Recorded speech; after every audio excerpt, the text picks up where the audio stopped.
Today's reading is Luke chapter 14. One Sabbath day, Jesus went to eat dinner in the home of a leader of the Pharisees, and the people were watching him closely. There was a man there whose arms and legs were swollen. Jesus asked the Pharisees and experts in religious law, "Is it permitted in the law to heal people on the Sabbath day or not?" When they refused to answer, Jesus touched the sick man and healed him and sent him away. Then he turned to them and said, "Which of you doesn't work on the Sabbath? If your son or your cow falls into a pit, don't you rush to get him out?" Again, they could not answer.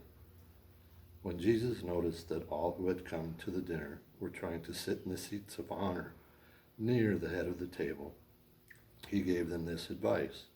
When you are invited to a wedding feast, don't sit in the seat of honor. What if someone who is more distinguished than you has also been invited? The host will come and say, "Give this person your seat." Then you will be embarrassed, and you will have to take whatever seat is left at the foot of the table. Instead, take the lowest place at the foot of the table. Then when your host sees you, he will come and say, "Friend, we have a better place for you." Then you will be honored in front of all the other guests. For those who exalt themselves will be humbled, and those who humble themselves will be exalted. Then he turned to his host. "When you put on a luncheon or a banquet," he said, "don't invite your friends, brothers, relatives, and rich neighbors, for they will invite you back, and that will be your only reward. Instead, invite the poor, the crippled, the lame, and the blind. Then, at the resurrection of the righteous, God will reward you for inviting those who could not repay you."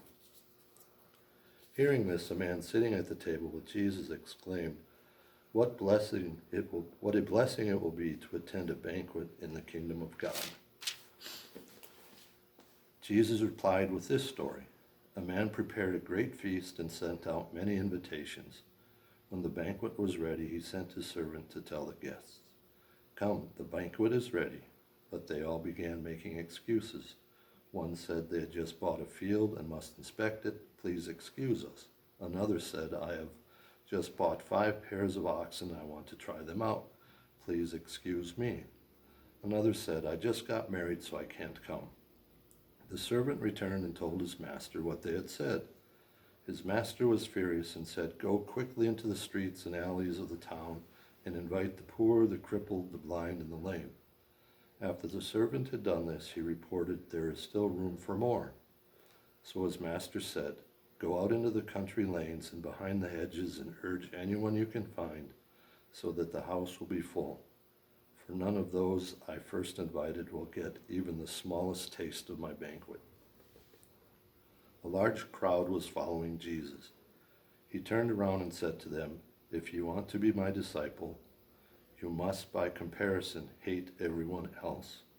Your father and mother, wife and child, brothers and sisters, yes, even your own life. Otherwise you cannot be my disciple. And if you do not carry your own cross and follow me, you cannot be my disciple. But don't begin until you count the cost. For who would begin construction of a building without first calculating the cost to see if there is enough money to finish it? Otherwise, you might complete only the foundation before running out of money."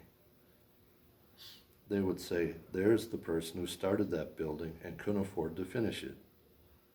Or what king would go to war against another king without first sitting down with his counselors to discuss whether his army of 10,000 could defeat the 20,000 soldiers marching against him?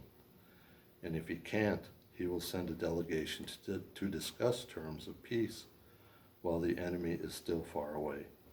So you cannot become my disciple without giving up everything you own. Salt is good for seasoning, but if it loses its flavor, how do you make it salty again? Flavorless salt is good neither for the soil nor for the manure pile. It is thrown away. Anyone with ears to hear should listen and understand.